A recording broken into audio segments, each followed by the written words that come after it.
화제 이슈를 콕 집어 파헤쳐보는 아침의 픽입니다. 이달 들어 서울의 아파트값 상승률은 확대됐는데 강남구의 아파트 가격만 2년여 만에 하락했습니다. 관련 소식 김인만 부동산 경제연구소장과 짚어보겠습니다. 소장님 안녕하세요. 안녕하세요.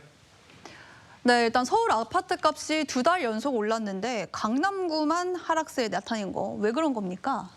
좀 특이한 현상입니다. 보통 우리 집값이 떨어지게 되면 외곽부터 떨어지고 중심부는 늦게 떨어지는 게 일반적인 현상인데 지금은 반대가 나타나고 있습니다. 집값 하락을 이제 두 가지 현상으로 좀 구분을 해야 되는데 이게 추세 하락인가 일시적 하락인가를 좀 구분을 해야 될 것 같고요. 네. 추세 하락이라고 한다면 어떤 뭐 대외적인 뭐 중동 전쟁이라든지 어떤 불확실성에 따라서 집값이 떨어지게 되면 집값이 떨어질 것 같으니까 팔아야 되니까 약한 지역, 외곽부터 떨어지게 되는데 지금은 추세 하락이 아니라 일시적인 하락. 그러니까 5월 9일까지 다주택자들 양도세 중과세를 피하기 위한 매물을 쏟아내야 되기 때문에 결국 양도세라는 게 시세 차익이란 말입니다. 그러면 결국 집값이 비싼 고가 아파트, 많이 오른 강남권 아파트들이 양도세 중과세 피하기 위한 회피 매물들이 많이 나오면서 지금 약세를 보이면서 하락을 보여주고 있는 것이고요.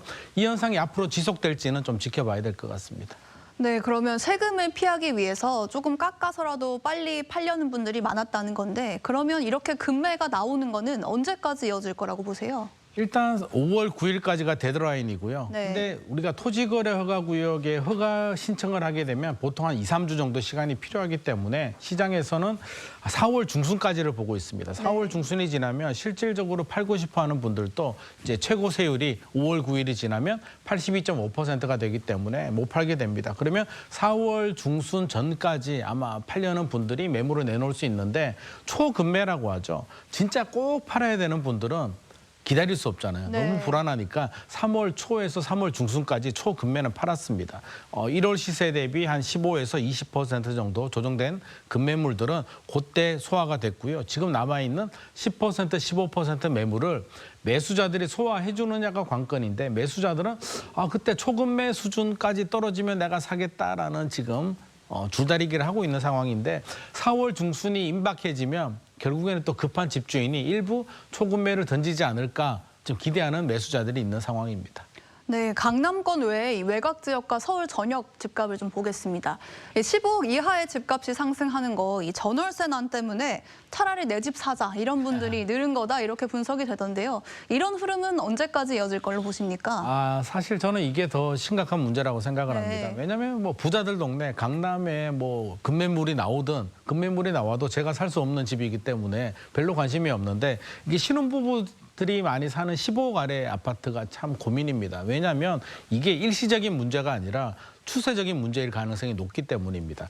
첫 번째로 입주 물량이 작년 대비 올해가 한 35% 정도 감소를 했고요. 네. 이 입주 물량 부족은 올해만의 문제가 아니라 앞으로도 지속될 가능성이 높습니다. 네. 매물이 없다 보니까 기존에 살던 세입자들이 갱신 계약을 해서 매물 회전이 안 됩니다. 그러니까 기존에 있는 매물도 안 나오고 신축 아파트 입주 물량도 안 나오다 보니까 공급이 부족한 거고요. 결국에는 또 시장의 정책이 대출 규제가 또 굉장히 강화됐단 말입니다. 그러면 집을 사야 되는 신혼부부가 대출도 안 나오고 전세로 가려니까 전세에 집도 없어. 그러면 선택할 수 있는 방법은 말씀하신 것처럼 그래. 대출 6억까지라도 15억 안에는 6억이 나오기 때문에 집 사자라고 해서 지금 사자로 돌아서고 있고요. 강북에 뭐 대단지 3,000세대가 넘는 대단지 아파트를 찾아가 봐도 저도 깜짝 놀라는데 전세 매물이 뭐 없는 곳들도 있고요. 제로도 있고요. 세 건이 있는데 세 건 또 중복 매물들이 많기 때문에 실제로 현장에서 느끼는 신혼부부들이 느끼는 체감의 전세 매물 실종은 훨씬 더 심각한 상황입니다. 네, 그러면 이제 신축 아파트 공급도 적고 아무래도 새 매물도 적다 보니까 공급이 부족해질 거라는 거는 기정사실인 것 같고요. 이제 수요에 따라서 집값이 결정될 것 같은데 집값 흐름 어떻게 될 걸로 보십니까? 일단 5월 9일 이후가 굉장히 중요한 흐름입니다.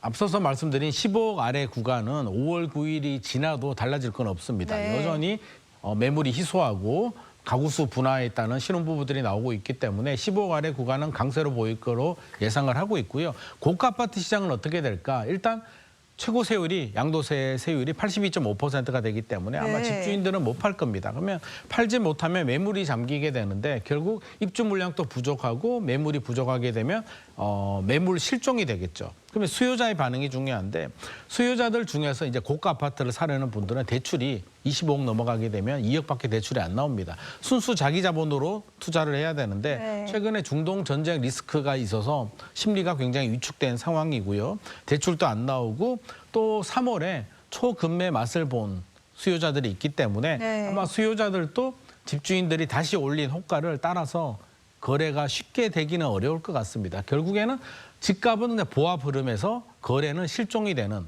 고가 아파트 시장은 그런 현상이 될 것 같고요. 15억 아래 중저가 아파트 시장은 여전히 강세가 될 것 같습니다. 네, 이 정부가 보유세를 인상할 수 있다는 메시지는 계속 주면서도 이 지방선거를 의식해서인지 확실하게 올리겠다 이렇게 얘기는 안 하고 뭐 검토해보겠다 이렇게만 얘기를 하고 있는데요. 네네.